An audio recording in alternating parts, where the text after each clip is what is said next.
ลุงก็มีความรู้สึกว่าศึกษาเบิ่งแล้วในส่วนตัวแล้วแปลว่าเป็นหยังเฮาจังมีปัญหาจังซี่เนื่องจากสภาพการของลูกข้าพเจ้าเป็นผู้นึงที่เคยอ่านหนังสือพิมพ์ไทยแมกกาซีนอยู่บ้านเฮาอันนี้นึงสั่งจองสื่อมาอ่านว่าซั่นไอ้ว่าเฮามาอ่านเบิ่งแล้วมันก็เห็นความจริงอยู่ในหั่นซึ่งว่า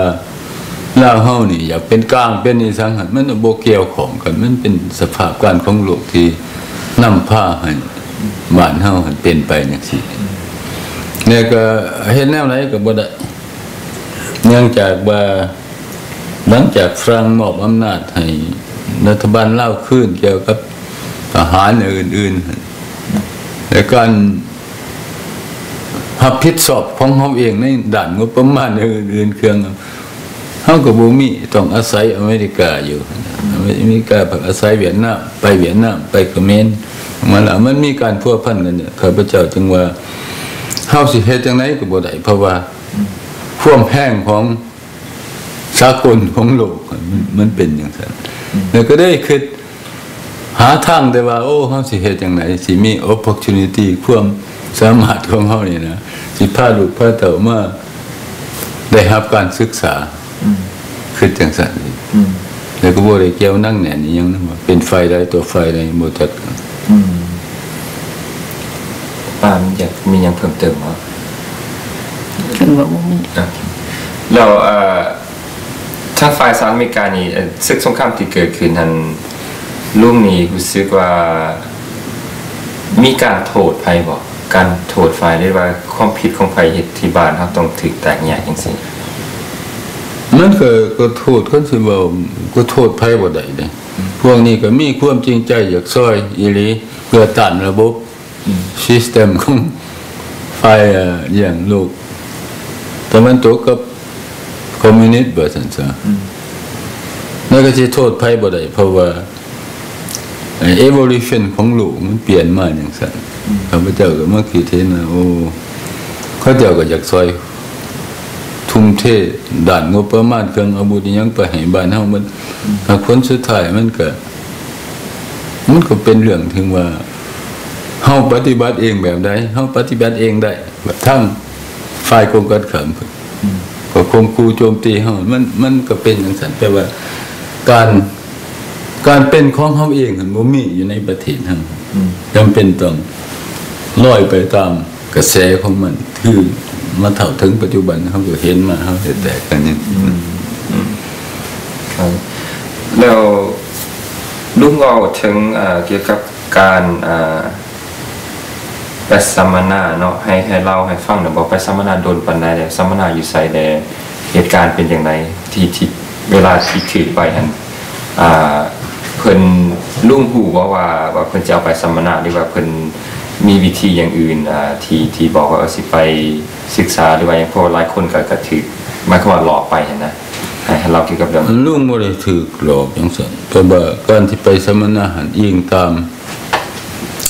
ความต้องการเนื่องจากเมื่อเวลาเขามาเนี่ยเขาส่งทหารไปร่วมกันอยู่ในศูนย์ส่งพวกตำรวจกับข้าราชการไปร่วมกันอยู่ในศูนย์หนึ่งคือว่าพวกทหารนี่เขาส่งมาร่วมศูนย์อยู่ทางเรางามจึงว่าเป็นเขตปลดปล่อยเขาที่เก่าจุดที่2นี่มันพวกข้าราชการกับตำรวจเขาส่งมาอยู่น้องหินทางติดต่อไปทางอัตตปือซึ่งว่าเป็นสถานีเลี้ยงสัตว์ของฝรั่งแต่เก่าข้าพเจ้าก็มันไปอยู่แล้วหันมันก็เป็นผู้มีความคิดที่เสนอว่าควรจะปลุกที่อยู่อาศัยให้คนอยู่เนื่องจากหนาวเด้ยามหนาวอยู่เมืองปักซองมีน้ำหมอกมีหยังหั่นน่ะก็เลยไปปลุกเคลื่อนให้เขาเจ้า2หลังซึ่งว่าเวลานั้นการไปอยู่แท้ๆมันก็บ่เป็นปกติเนื่องจากเที่ยวลงมาปักเซมาเอาเครื่องอุปกรณ์ก่อสร้างขึ้นไปเที่ยวมาเอาเครื่องเลี้ยงสัตว์บ่ยาพวกสัตว์เที่ยวไปเที่ยวมาจังซั่นข้าพเจ้าก็บ่ได้ถือถึงว่าบีบเต้งปานใดหากแต่ว่าเขาก็นำอยู่หั่นแล้วมีทหารถือปืนนำเฮาอยู่หั่นข้าพเจ้าก็คิดว่าข้าพเจ้าเป็นผู้เสียสิทธิ์นะถือให้เหตุการณ์โดย การบังคับนะเสียสิทธิข้าพเจ้าคิดจังซั่นซื่อๆได้รู้ว่าถึงว่าเคยเหตุการณ์หาย USAID บอกตอนนั้นเป็นการพัวพันกันว่าอยู่ภาคใต้มันมีเขาเอิ้นAC Area Coordinator ของ USAID เนาะอยู่ปักซี่มีท่านราเบิร์ตซิมเมอร์แมนเป็นหัวหน้าเดี๋ยวเคยรู้จักกันโอเคเคยรู้จักกันเนี่ยอยู่ในปักซี่หันมีแผนกกสิกรรมอยู่ปักซี่บนเดียวถึง5-6แขวงหันขึ้นครับมีพนักงานกสิกรรมนี่รวมอยู่นำ57คนข้าพเจ้าเป็นรองหัวหน้าและเป็นหัวหน้าแผนกเกี่ยวกับการขุดขัวและทดลองพืชต่างๆในพันธุ์เขาแล้วอันนี้เงินซอยเรือเงินเดือนนี่บ่ได้มาจาก USAID มันมาจากรัฐบาลเฮาแต่ว่าเงินส่วนหนึ่งถึงเป็นโปรเจกต์เป็นโครงการเขาเจ้าได้เอาให้คือว่าเฮาสิขยายพันธุ์เขาแบบใดจังซี่เขาจะเอาเงินไปซอยเป็นโปรเจกต์แบบอเมริกันเฮ็ดเป็นเพโรนตัวนั้นบ่แม่นเพโรนเป็นเงินเปอร์เดียมนึกที่ดีวายเฮาไปทางเนี่ยเขาก็ให้จังซั่นซื่อในเวลานั้นพวกเฮาอยู่ปักเซ่แต่ว่าก็รู้สึกตื่นแล้วก็มีความหยาดกลัวทั้งที่ว่าเขาก็บ่ได้เฮ็ดหยังให้พวกเฮาดอกเพียงแต่ว่าถือไปสร้างคนอื่นไปซุ่มนุมกันหั่นนะแบบคล้ายๆว่าสัมมนาบ่แต่ละทิศแต่ละใดเพิ่นมีซุ่มกันเรื่อยๆพวกเฮาก็ฝึกญาติบ่ญาติบ่มีความปลอดภัยทั้งที่ว่าเฮาก็เป็นผู้น้อยอยู่ดอกบ่ได้มีส่วนเกี่ยวของกับเรื่องการเมืองหักญาติตามนิสัยคนลาวเฮาในมื้อวันที่2ธันวาคมถึงว่าเพิ่นสิเฮ็ดข้าพเจ้าก็บ่ฮู้สึกนางหายังมีแต่ว่าไปอยู่ศูนย์ทหารศูนย์ทหารเก่าเฮานี่มีทหาร 7,000 คนได้แล้วเขาให้ไปชุมนุมเฮ็ดอีสังเฉลิมฉลองวันที่2ธันวาคมเนี่ยเพิ่นว่ายึดอำนาจการปลดปล่อยข้าพเจ้าก็บ่ทันเข้าใจว่าอำนาจยึดอำนาจนะทั้งๆที่ว่าเขาเจ้าเองเขามามันก็เหมือนมาเฮ็ดพิธีอันนั้นนี่อันนี้ก็บ่ฮู้สึกนักหนาหยังมีแต่ว่าไปร่วมงานอยู่นำศูนย์อยู่ค่ายเขาเจ้าเพิ่นอยู่ปักซี่เขาเจ้ามันมีความรู้สึกนักหนาหยังในเวลานั้นก็บ่ได้ไปอยู่ส่วนหลายก็มาเห็นทหารพรรคพวกเก่าพี่น้องเก่าหมู่คู่ไปถือเพิ่นสิว่าก็ถืออยู่ในการอยู่ในวงล้อมของอำนาจอันนั้นแล้วมันก็น้ำตาออกคันนั้นบ่เห็นกันเฮานี่สบายอยู่ไปนำเขาเจ้าเพิ่งกับป้านี่ยังได้อยู่หันอีกประมาณ2ปี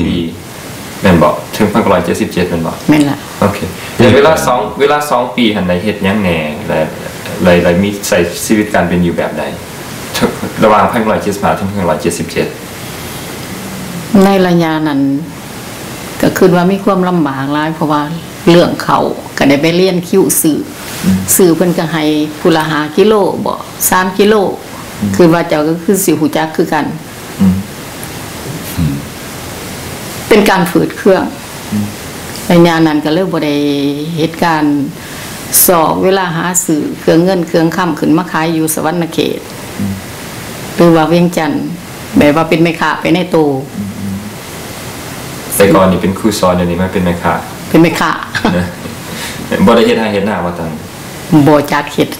เทื่อนึงเขาเอิ้นไปดำหน้าเอาไปดำของดำบ่เป็นบ่เคยลงหน้าจักเทื่อดำลงไปปักตัวนี้ไปถึงหนามถึงหลังเก่ามันฟูขึ้นคงแนวเฮาบ่เคยเฮ็ดจักเทื่อไปตามเรื่องค่ะว่าบ่ไปก็ย่านเพิ่นนี่ตอนนั้นเพิ่นเฮ็ดหน้ารั่วแม่นบ่เฮ็ดหน้ารั่วแต่ป้าได้ไปเฮ็ดกับเพิ่นจะหลายครั้งหลายตอนจะจักปีตอนนั้นไปเทื่อเดียวเฮ็ดบ่เป็นก็เลยบอกเพิ่นว่าเฮ็ดบ่เป็นไปเถียงกันกับหัวหน้าพวกแนวลาวพวกกสิกรรมหั่นผู้เพิ่นมาเป็นหัวหน้าใหม่ไปเถียงกับเพิ่นเอาของก็แม่นพี่น้องกันอีกจะเอาผัวข่อยไปแล้วเลยจะสิมาให้ข่อยไปป้าลูกข่อยไผสิเบิ่งเอาก็พ่อแม่นี่พ่อแม่แล้วเฒ่าแล้วบ่เบิ่งบ่ได้ดอกว่าก็เลย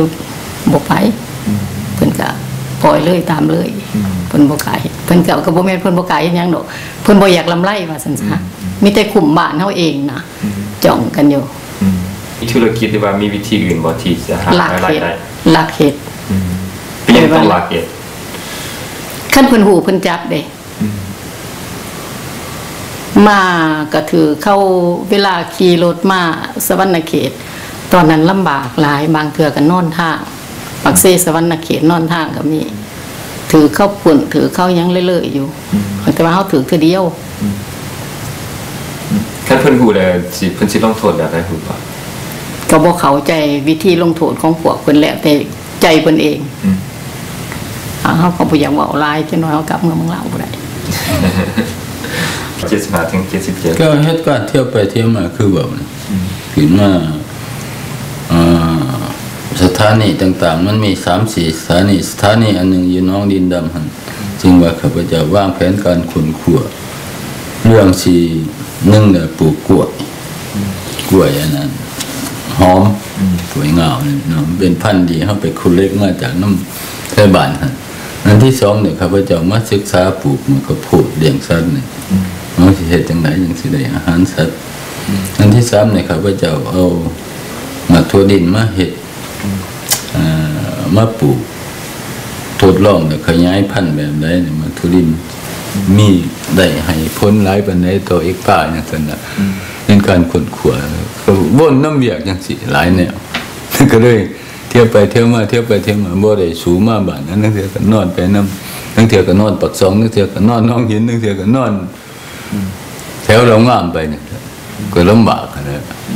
แต่ว่าเขาเจ้าก็เชื่อใจว่าอาศัยวิธีการอาศัยเทคนิคความรู้ทางด้านผลิตการเกษตรอยู่น้ำเฮาบ่ซั่นทำแนวนั้นเวลาเขาเข้ามาบ่ก็เป็นผู้ซอยเขาซื่อๆนะช่วยหัวหน้าเพิ่นน่ะเกษตรกรรมภาคใต้เพิ่นนี่แหละแล้วไผเป็นหัวหน้าของคนท่านคำบ่อนก็แปลว่าหนูเคยท่านสนั่นสุทธิจักรเด้สนั่นบรรแฮเด้ผัวนางพันน่ะหนูเคยท่านสนั่นนี่เป็นหลานมหาครูอยู่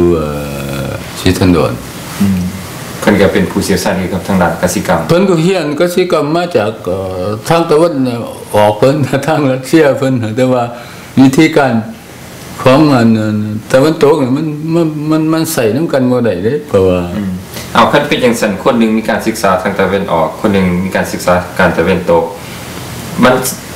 มันมีหยังแน่ที่ลุงว่าใส่กันบ่ได้มันมีปัญหาหยังแน่ที่อยู่กับความคิดทั้งสองกับเรื่องกสิกรรมตอนนั้นมันมีปัญหาว่าเพิ่นก็ได้พื้นฐานเรียนมาซื่อๆแต่ว่าธรรมดาการผลิตผลนี่มันต้องมีแนวพันธุ์นี่บ่แม่นว่าสิเอาเขาฝาดอยู่ร้านมาเป็นพันธุ์เขานะลักษณะนั้นเพิ่นเฮ็ดเฮ็ดท่านเฮ็ดเด้อเฮาต้องมีแนวพันธุ์นี่อันที่1อันที่2เนี่ยเบิ่งดินเด้มันเป็นจังได๋เฮาสิใส่แต่ฝุ่นวิทยาศาสตร์นี่มันก็ดินมันเป็นจังได๋มันแข็งเนี่ยอันที่3ก็พันธุ์ที่เฮาใส่หั่นมันตอบสนองกับฝุ่นที่เฮาใส่บ่หลายสิ่งหลายเนี่ยเป็นด้านเทคนิคสิ่งว่าเฮาเรียนรู้จักกัน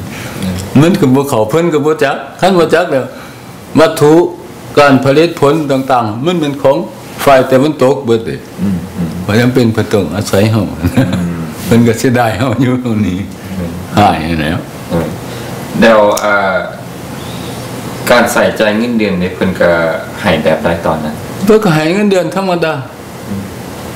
เพิ่นให้เงินเดือนธรรมดาบ่มีเบี้ยบำนาญนี่ซังบ่มีแต่ว่าเบิ่งเพิ่นเองก็